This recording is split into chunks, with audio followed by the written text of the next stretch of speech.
I'm so tired of living paycheck to paycheck. I just waited for the mailman to show up so I could get my paper check in the mail that I've been waiting for weeks. So I could come to the bank and deposit it. But because I have negative money in my account, I'm only going to get like a little bit of it because like I can only access $100 for the first day. So I'm probably going to have like $60 today. I haven't gone grocery shopping in probably a month. We have like no food to eat for dinner except for like mac and cheese and ramen. I have $300 electric bill that's overdue. My phone bill's overdue. I just gave my husband my last paycheck from last week so we could pay the mortgage 2 weeks late. And in 10 days or 11 days, the mortgage for next month is due. So it's like this paycheck isn't even like, why do I even have it? Like they might as well take my paycheck and just send it to all my bills. Like what's the point in me even getting my paycheck? It's like annoying. Like I'm not going to see it anyway. Not only that, but in like 3 weeks, I have to pay for summer camp because school's almost over. So it's like, that's another $700-800 that I have to come up with to pay for summer camp. And if I don't pay for summer camp, guess who can't work because their kid is going to be at home with them? Me. So obviously that's going to be like a major to-do. Like I can't not pay summer camp. Not only do I have a personal loan and medical bills up the wazoo, like literally I have like a bill for like $3,000 from the hospital. I have like an $8,000 personal loan that was a consolidation loan from like a bunch of loans that I had. I haven't paid them in like 7 months. I owe them so much money. They call me like twice a day, dude. Like collections calls, and all I'm doing every day is doing my best. And I literally can't get ahead. Like I can't get ahead. I wake up and I fucking work. And these people are after me for money. And I'm like, dude, I'm literally trying my best. What do you want from me? I have side gigs here and there, like OF. Once in a while, I'll make like $60.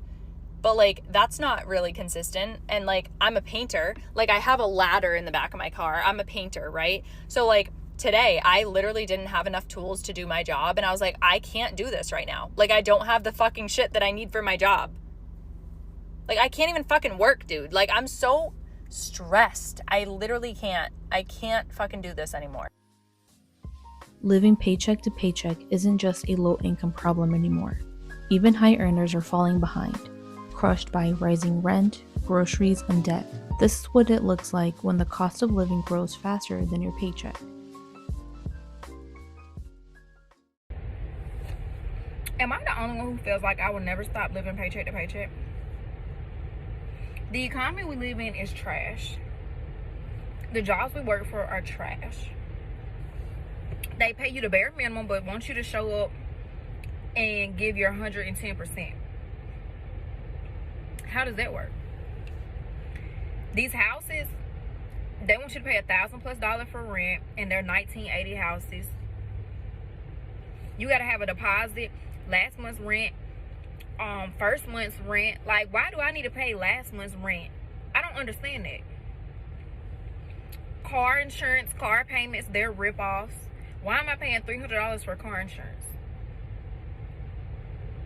I don't understand. Health insurance, skyrocket. Food, skyrocket. Like, I just don't understand how I will ever be able to afford to wake up and go hop on a plane and enjoy my best life. I just don't understand. By the time my kids get to adulthood, they're gonna have to pay to open the door to walk out of their own house. I really, really, really rather be a cockroach crawling on the ground for free than have to live this life every day. Like, I can't be the only one who feels this way. Like, I need to know, y'all that get to wake up and take trips and go across country and do $100 shopping sprees at Target every single day. What are you doing? What's the secret to life? What is the secret recipe that you have that we don't have? Let us know. It's currently June 14th, and I don't get paid until June 25th. I have $691 in my bank account and over $1,000 of bills due coming soon. Not to mention, when I get paid June 25th, I will have rent due, but I will already be negative. I know I'm not the only one that goes through stuff like this all the time, but let's go ahead and calculate what I could pay off this upcoming week while still having money for food. I think what I can do with $691 is pay a phone bill for, it's $80, so we're gonna subtract 80. I have a speedy cash loan, you know, those cash advance loans that we take out, due this following Monday. It's $300. If I do that, that leaves me with a total of $311. So as of right now, I think that's all I'm gonna worry about paying right now. wait, I'm gonna send $100 to my credit cards. So actually I will have $211, and I think that's enough for food for next week, and then I'll survive and figure out the rest later. I was on TikTok, my For You page, a woman popped up and she was like, me and my husband make $150,000 a year. A lot, right? Well, to me, that's a lot. And she's like, we live paycheck to paycheck. And I'm like, wait, in my head, I'm like, we live paycheck to paycheck. You make $150,000. How are you living paycheck to paycheck? And she was just saying, like, even if you make more, you still live paycheck to paycheck. And now I'm in my brain like, so we're trying to grind to make all this money, but we're still gonna live paycheck to paycheck? Like, that's what she's making me think, and I don't want to believe that's true, but is that technically true? She's like, I have a house, I have 2 cars, I do this and this with my kids, but we still live paycheck to paycheck. And I'm like, is there even a point of trying to grind? Like, is there a point where you're just like catching the money, but you still live paycheck to paycheck? Like, it's like a circle. It would be never ending. And I'm just like, for people that actually make $150,000, do you live paycheck to paycheck? Is that true? Because I don't want to believe it's true. For the people that are confused how households making $100K or more are saying they're paycheck to paycheck while you're making significantly less and also paycheck to paycheck, I have an answer for you, and it's that those higher income families are not living paycheck to paycheck. And this, of course, only really applies if that family was living within their means to begin with. But as a 6-figure household, we're not paycheck to paycheck in the sense that a family of a lower income is paycheck to paycheck. If we had to cut back on our spending and our more fun expenses, yes. Are we putting as much to savings as we used to? No, but that does not mean that we're paycheck to paycheck. Even now, we have more places in our budget that we could cut back if we needed to, because we have the extra money for fun things. Whereas a lower income family is living paycheck to paycheck just on necessities. Higher income families might in their eyes be living paycheck to paycheck, but they're living paycheck to paycheck on necessities and their fun things. Point being, if you still have money to go do fun things or to put money to your savings, you, in my eyes at least, are not living paycheck to paycheck. And I feel like it does a disservice to lower income families to act like you are. Well, we just had to move the last $100 out of our savings account because our cell phone bill came out a little early. Anybody else in this boat? This living paycheck to paycheck life it's not it. It's just not it. I'm at the point where I'm either just gonna rob a bank or start selling pictures of my body. I mean, there has to be a niche of people who like mom bods, right? I could really use one of those $200,000 months like some of these other creators get. I'm willing to put in the work. Okay, thanks, bye. A lot of people don't talk about living paycheck to paycheck until they're out of it. But I want to be completely real with you. As a professional, a working professional, I am in the middle of it, and I live paycheck to paycheck. It really hit me this morning, like, I've always talked about it in private. I've always journaled about it, but I'm in a season where I'm just like, nah, I think this conversation needs to be talked about while we're in it and not when we get out of it, because it may help someone else. And once we build community, we all really can start thriving. Don't get me wrong, we all love a good TikTok blow up story from ashes to riches. What about the point when you are tired, you are embarrassed to even admit the fact that you have been robbing Peter just to pay Paul? Some people may be too private to even share this, but for me, I wouldn't be authentic if I did not share this with what I learned so far, and I hope that it adds value to your life and you can go and apply it to what you need to apply it to. Or you can even share it with somebody who may be going through the same thing where y'all talk in private and they don't want to address it in front of a whole bunch of people, thousands, millions. The first thing is either you're going to cut back or either you're going to figure out how to make some more money, period. And honestly, we need to do both. There's no in between. Both of them is the answer. Robbing Peter to pay Paul is a cycle that'll leave you broke. It'll leave you feeling helpless. It'll leave you miserable. That is a vicious cycle that will keep you in the same loop. Okay, we gotta stop that. All right, and this is something that I recently did that I found very helpful.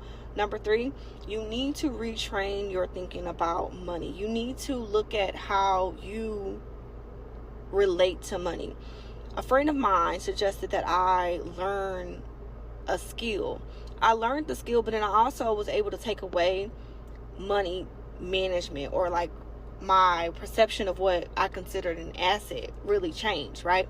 Needs versus wants, but not even just needs versus want, but even if I wanted something, could I get a return on my money spent? Like, is there a value coming from it, right? If I don't see any value coming from it, then honestly, I probably don't need to spend my money on it. 9 times out of 10, not even a probably, I don't need to spend my money on it. Also, it's understanding why you chase the things that you chase. Most of the times, your purchases and the things that you're spending your money on is all emotional. Even when you decide that you want to go out and have a drink at the bar, it's emotional, okay? When you want to go to the shop, you want to go to the mall, you want to go shop, you want to buy a new dress, you want to buy the new heels, you want to buy something new, it's because you're trying to get a high. When you buy something new, you do feel better. I ain't gonna lie. I'll be feeling like, oh, yes. You scratch the itch. But then after that, you realize, like, fuck, I did not need to buy that. Like, I needed to save that money. I don't care because it was $30. You could save that goddamn $30. Do something else with it. Put it in your savings account. Put it towards the credit card. There's other things you could have did with that $30. I know you're wondering, how do you get out of this? And I absolutely do not have a one-size-fit-all answer for you or for me. If nothing else sticks in this video, it will be that it's going to take some small intentional habits, little by little. You got in debt over time. You began living paycheck to paycheck pretty much over time, and it just got worse.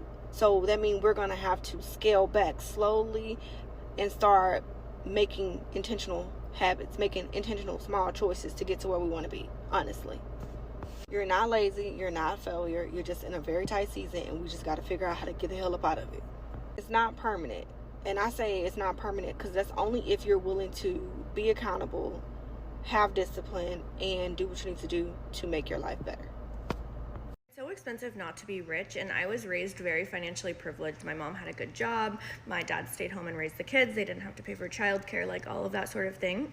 But I am not as financially secure as my parents were, and so I'm living paycheck to paycheck. My payday is today, so of course I'm going through my bank account, making sure that like everything's ready for me to transfer money where it needs to go and pay the bills that I have. And I saw that there was an incorrect charge on my account, which led to an overdraft fee. And so when you don't have the money for simple mistakes like that to be happening, you're just in this endless loop of wasting your time and wasting money because you're paying for things that you didn't necessarily make a mistake on. And it just is crazy to me that rich people don't have to deal with this because they don't have to worry about if they have a minimum balance in their checking account. They don't have to worry about an overdraft fee because that's never going to happen. If a mistake happens, they'll get compensated, they'll get the refund, no sweat off their back. Maybe there is some time wasted having to like process and request a refund to be made. But when you're so tight with your time and tight with your money, anything that goes off of the plan, any deviation from it, throws a wrench in the whole entire system and ecosystem that you've created for yourself or have to deal with for yourself. There was a lady on here complaining that she had to ration her kids' bacon. I wish I could find her because I really want to tell her that you don't have to buy bacon. You can do a lot with just eggs, bread, milk, and butter. The problem is the prices. I will agree there. There's a lot of things I don't eat anymore because of prices. But the main problem is that you don't know how to be poor and you don't know how to meal prep or plan your food budget. 60% of Americans live paycheck to paycheck. Yeah, 60%. I used to be one of them, and I'm no longer. Here are my 3 biggest tips on how to stop living paycheck to paycheck. My name's Khalil. I host the Unstuck podcast, and I've dedicated my platform to helping you get unstuck in your finances, career, life, and business. Tip number 1, shift your mindset. Oftentimes when we're living paycheck to paycheck, we are in a mode of survival. This is very natural. It's not shocking, and I get why. I want you to begin being grateful for everything you have, even if it's not everything you want. Gratitude is going to help attract more things into your life that are going to help you not only stop living paycheck to paycheck, but be more joyous. Tip number 2, and the most important one, you need to budget. Don't know how?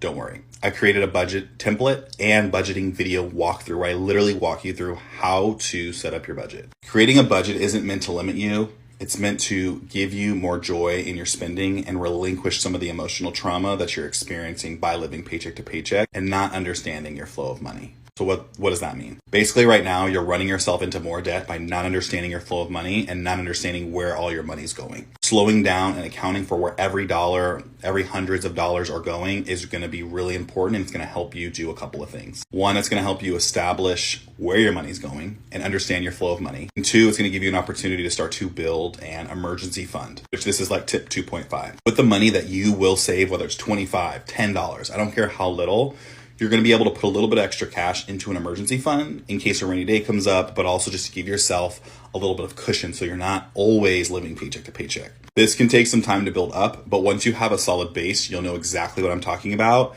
when you're not worried about your account hitting zero or even in the negative. Increasing your income.